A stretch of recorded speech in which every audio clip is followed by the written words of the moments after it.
3, 2, 1. 7 things you probably didn't know you need to know. I'm Jamie East, and this is the Smart 7. Hey, good morning, everybody. It's Thursday, the 23rd of July, and happy gorgeous Grandma Day. And a big happy birthday to Woody Harrelson, Monica Lewinsky, Fran Healy, and Daniel Radcliffe. 7. Following the delayed publication of the Russia report, there were plenty of questions in the Commons over what action will be taken and whether or not the interference affected the Brexit referendum. Boris was pretty waspish in response. There's been no doubt what this is really all about, Mr. Speaker. This is about pressure from the Islingtonian Remainers who have seized on this report to try to give the impression that Russian interference was somehow responsible for Brexit, Mr. Speaker. That's what this is all about. The people of this country didn't vote to leave the EU because of pressure from Russia or Russian interference. They voted because they wanted to take back control of our money, of our trade policy, of our laws. Keir Starmer was having none of it, though. Mr. Speaker, pre-prepared gags on flip-flops. This is the former columnist who wrote 2 versions of every article ever published. Some good news for Harry Dunn's family, who've been campaigning for justice for their son. They were pleased that after government meetings with the US Secretary of State Mike Pompeo, a loophole in diplomatic immunity rules will be closed that allowed the American suspect to flee. I feel really proud of ourselves as us 4 parents. We've campaigned so very, very hard to make sure that another family doesn't get treated the way we have been. So we're really pleased. It's a huge step forward, but we're only halfway there.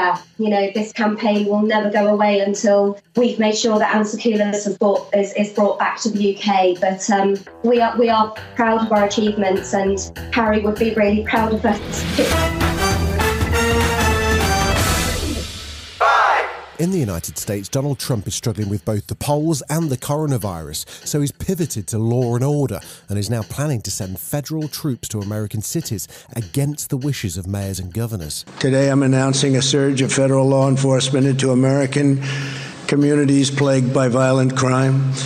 We'll work every single day to restore public safety, protect our nation's children, and bring violent perpetrators to justice. Meanwhile, Joe Biden has put a call into his old boss Obama to talk Trump.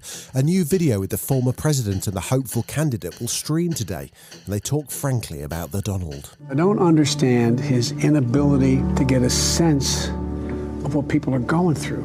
He just can't relate in any way. Well, and one of the things that I have always known about you, Joe, it's the reason why I wanted you to be my vice president. If you can sit down with a family and see your own family in them and the struggles that you've gone through or your parents went through or your kids are going through, if you can connect those struggles to somebody else's struggles, then you're going to work hard for them.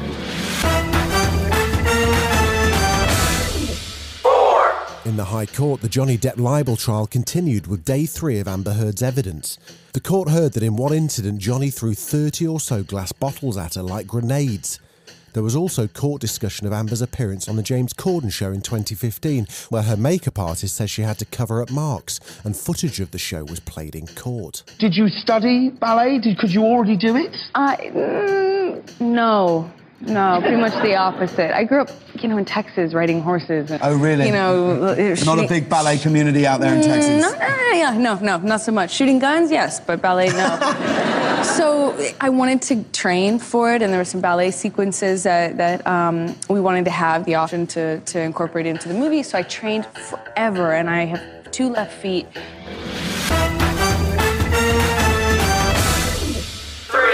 There were 2 big games last night in the Premier League. Man United drew 1-1 with West Ham. Liverpool beat Chelsea 5-3, which means that Man United pull ahead in the race for a Champions League spot. But the main event was the presentation of the Premier League trophy to Liverpool. It was an empty stadium, but they still booked a DJ. Here's Jurgen Klopp shouting a message for Liverpool fans as if it was in a nightclub. You did it. You made us happen. Really, thank you very much. We all together should celebrate at home. Safe. Drink what you want. But you have to prepare for a party in I don't know when. This bullshit virus is gone. Then we will have a party all together. Make sure you are ready then. Thank you very much. Kanye West has been everywhere in the last few weeks, running for president, then holding a rally where he broke down. He's also been posting and then deleting rants on Twitter about his wife Kim. She spoke out yesterday with a written statement on her Instagram. As many of you know, Kanye has a bipolar disorder. Anyone who has this or has a loved one in their life who does knows how incredibly complicated and painful it is to understand.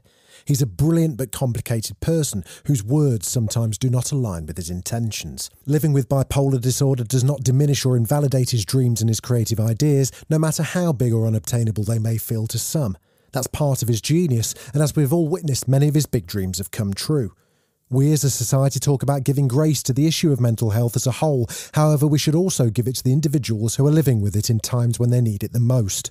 I kindly ask that the media and public give us the compassion and empathy that is needed so that we can get through this.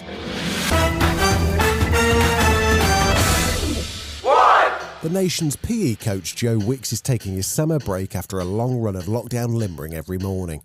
He invited BBC Breakfast into his house for the full tour before he hung up his Under Armour. Right, so I've got a really lovely big thank you sign. I've got all the stats. I've got, the 580k raise. I've got these lovely banners. I've got a slam dunk. So over here, I've got a little basketball hoop, which I'm going to slam dunk with Indy, because one of the exercises is called the Michael Jordans.